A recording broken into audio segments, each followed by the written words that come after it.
বিদেশে যে শ্রমিকেরা, যাদের রেমিটেন্সের কথা বারবার বলা হয়, যাদের রেমিটেন্সের কারণে এদেশের রিজার্ভ অনেক বেশি বৃদ্ধি পেয়েছে, এদেশের অর্থনৈতিক চাকা সচালু হয়, কিন্তু সেই বিদেশি শ্রমিকদের জন্য কথা বলে না কেউ, মুখে কুলুপ মেটে আটকে থাকে, বসে থাকে। এদেশের গার্মেন্টস শ্রমিকেরা রাজপথে নেমে যখন জীবন দেয় তখনই কেবল তাদের কথা শোনার জন্য টেবিলে বসা হয়, এর বাইরে তাদের কথা কেউ শোনে না। চা শ্রমিকদের ন্যূনতম মজুরি নিয়ে এদেশে আন্দোলন করে ওঠে না রাজনৈতিক নেতৃত্বে। যখনই এগুলো হয় না তখন এদেশের শ্রমিকেরা হতাশগ্রস্ত হয়। এদেশে এখনো পর্যন্ত 6,40,00,000 মানুষ দারিদ্র্য সীমার নিচে বসবাস করছে।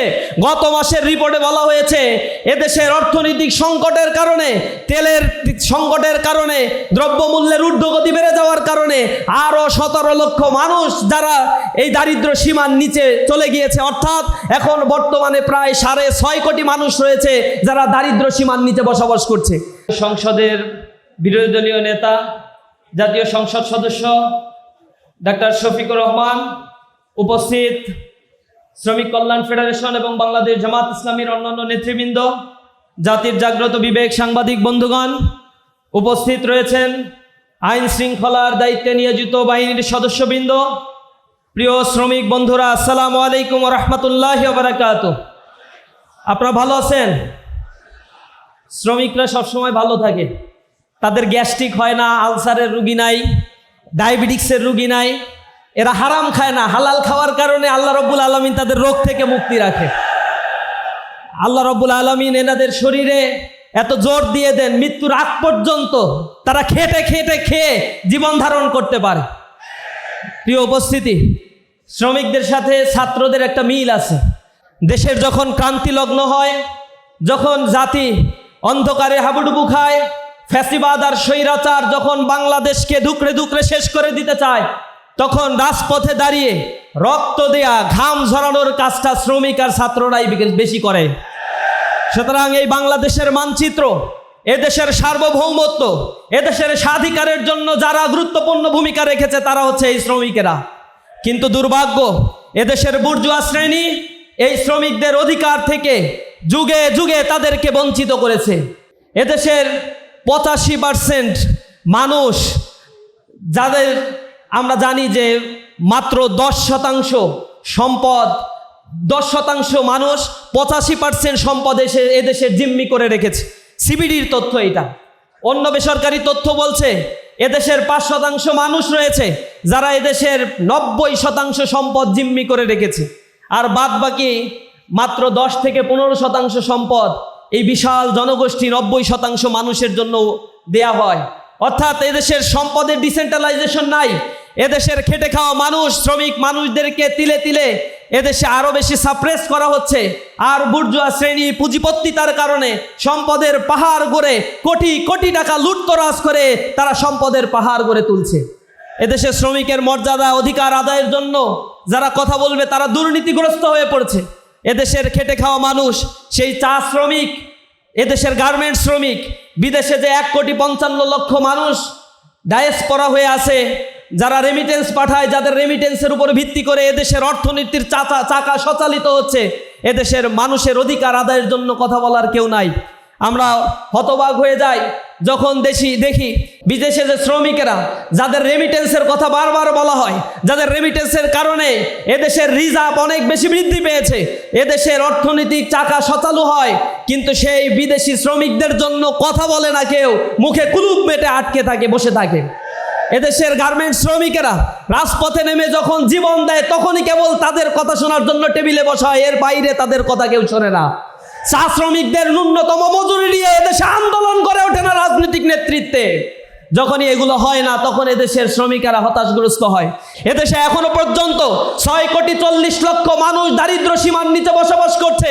গত মাসের রিপোর্টে বলা হয়েছে এদেশের অর্থনৈতিক সংকটের কারণে, তেলের সংকটের কারণে, দ্রব্যমূল্যের ঊর্ধ্বগতি বেড়ে যাওয়ার কারণে আরও 17 লক্ষ মানুষ যারা এই দারিদ্র্য সীমার নিচে চলে গিয়েছে। অর্থাৎ এখন বর্তমানে প্রায় 6.5 কোটি মানুষ রয়েছে যারা দারিদ্র্য সীমার নিচে বসবাস করছে।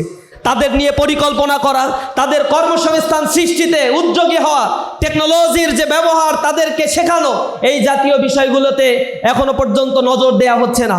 আমি সর্বোপরি অনুরোধ জানাবো, শ্রমিক কল্যাণ ফেডারেশন এদেশের গণমানুষের জন্য খেটে খাওয়া মানুষের কণ্ঠস্বর হিসেবে আবির্ভাব হয়েছে। এদেশে ইসলাম ছাড়া মানুষের মুক্তি কখনোই মিলতে পারে না। ইসলামই একমাত্র মানুষের শান্তির বার্তা নিয়ে এসেছে। সেই ইসলামকে দিয়েই এই সমাজ ব্যবস্থাকে যদি গড়ে তোলা সম্ভব হয়, তাহলে এই শ্রমিকের প্রকৃত অধিকার এই দেশে বাস্তবায়ন হবে।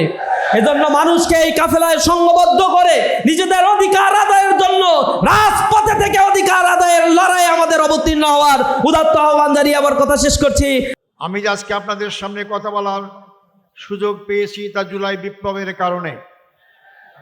আজকে যিনি প্রধানমন্ত্রী হয়েছেন জুলাই বিপ্লবের কারণে, আজকে যিনি স্বরাষ্ট্রমন্ত্রী হয়েছেন জুলাই বিপ্লবের কারণে, আজকে যারা বেশিরভাগ এমপি হয়েছেন জুলাই বিপ্লবের কারণে। যে জুলাই বিপ্লব আমাদের নতুন জীবন দান করলো, সেই জুলাই বিপ্লবকে অস্বীকার করা মানে এই নতুন জীবনকে অস্বীকার করা।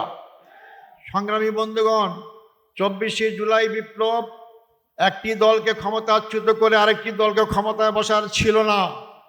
জুলাই বিপ্লব ছিল পুরাতন ব্যবস্থাকে ছুঁড়ে ফেলে নতুন ব্যবস্থা কায়েম করা। জুলাই বিপ্লব ছিল একজন ব্যক্তির হাতে ক্ষমতা কুক্ষিগত না করে জনগণের ক্ষমতা জনগণের কাছে ফিরিয়ে দেওয়া। আজকে গণভোটকে অস্বীকার করা মানেই শুধু 70% মানুষের রায়কে অস্বীকার করা নয়, 70% রায়ের অস্বীকার করার মধ্য দিয়ে আবার তারা আওয়ামী লীগের সেই ফেসিবাদী কায়দায় এক ব্যক্তির কাছে সমস্ত ক্ষমতা দিতে চায়। আমরা দীর্ঘ 16 বছরে এক ব্যক্তির ক্ষমতার শাসন দেখেছি। আমাদের হাজার হাজার ভাই থেকে জীবন দিতে হয়েছে। শুধু জামাত ইসলামের কেন্দ্রীয় 11 জন ব্যক্তিকে ফাঁসির কাস্টে ঝুলিয়ে বিনা চিকিৎসা হত্যা করা হয়েছে। যে জুলাই বিপ্লবের সূচনা হয়েছে রংপুর, সে রংপুরের সন্তান আমি। সে রংপুরের সন্তান এখানে আছেন আক্তার হোসাইন। আবু সাইদ রক্ত দিয়েছিল কি জন্য? সে তো ছাত্র নেতা ছিল। তার রক্ত চলে গেলে সে ক্ষমতায় যাবে আশায় রক্ত দেয়নি, একটা পরিবর্তন চেয়েছিল। আজকে বিএনপি ক্ষমতায় আসে পরিবর্তন ভুলে গিয়েছে। সংগ্রামী ভাই বন্ধুগণ, আমাদের এই আন্দোলন কোনো দলের বিরুদ্ধে নয়, আমাদের আন্দোলন জনগণের বিপক্ষে যে অবস্থান নিয়েছে তাদের বিরুদ্ধে। আমরা সকল সময় জনগণের পক্ষে থাকি। আজকে একজন ব্যক্তির কাছে ক্ষমতা কুক্ষিগত করার মাধ্যমে যদি আপনারা দুঃস্বপ্ন দেখেন আবার জোর করে ক্ষমতায় থাকতে পারবেন, বোকার স্বর্গে বাস করছেন। মনে করেন কেয়ারটেকার সরকারের আন্দোলনের কথা, কেয়ারটেকার নাকি পাগল ছাগল ছাড়া কেউ বোঝে না। আপনারা অস্বীকার করলেন, আন্দোলন দমাবার চেষ্টা করলেন, শেষ পর্যন্ত মারলেন, এমনভাবে মারলেন কেয়ারটেকার হলো। আপনারা ক্ষমতা আসতে পারলেন না। জনগণের বিরুদ্ধে অবস্থান গ্রহণ করবেন না, আমাদেরকে রাজপথে আসতে বাধ্য করবেন না। রাজপথের আন্দোলনের ফলাফল সরকারি দলের জন্য কোনো শুভ অবস্থা হয়নি, কোনো সময় হবে না। আমাদেরকে জুলুম অত্যাচারে ভয় দেখাবেন না। সবগুলো পার করে আজকে এই বয়সে আমরা এসেছি। সময় থাকতে যদি দেশ ভালো চালাতে চান, গণভোটকে রায়কে মেনে নেন, কার্যকর করেন, জনগণ আপনাদেরকে ভালোবাসবে, শ্রদ্ধা করবে। আর যদি অবজ্ঞা করেন, আপনারা সংখ্যাগরিষ্ঠের কারণে, এই সংখ্যাগরিষ্ঠ কিভাবে হয়েছেন আপনারা ভালো করেই জানেন।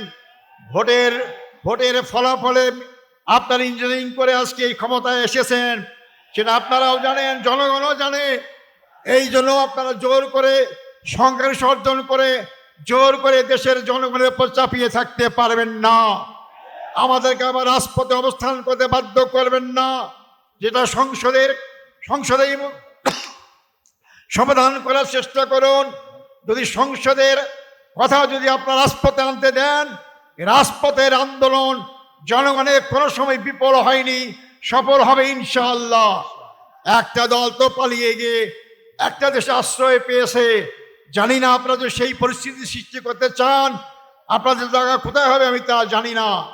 সংগ্রামী ভাই বন্ধুগণ, আজকে এমন এক সময় আমরা এই আন্দোলন করে তোলার চেষ্টা করছি যখন দেশের সাধারণ জনগণ জ্বালানি সংকটে ভুগতেছে। আজকে আমরা সংসদে দেখতে পাই মন্ত্রী বিবৃতি দেয় জ্বালানির সংকট নাই। জ্বালানির সংকট যদি না থাকে আপনারা কর্মঘণ্টা কমাইলেন কেন? স্কুল বন্ধ করার চেষ্টা করছেন কেন? হাজার হাজার গাড়ির লাইন কেন?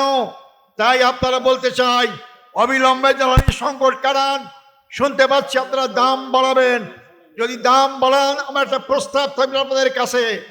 আপনারা কার্ড দিতে অভ্যস্ত, ফ্যামিলি কার্ড দেন, অমুক কার্ড দেন, দাম বাড়াবেন, আমাদের জ্বালানি কার্ড দেবেন, সবাইকে জ্বালানি কার্ড দেন, তাহলে আমরা দাম বাড়লে আপত্তি করবো না। সংগ্রামী ভাই বন্ধুগণ, আপনারা জাতিকে সত্য কথা বলুন, সত্য কথা সঠিকটা তুলে ধরুন, নাহলে জাতি আপনাদের ক্ষমা করবেন না। সংগ্রামী ভাই বন্ধুগণ, আসুন এই আন্দোলনের সূচনা যদি সংসদে ফয়সালা না হয়, আপনারা বৃহত্তর আন্দোলনের প্রস্তুতি নেন। আমরা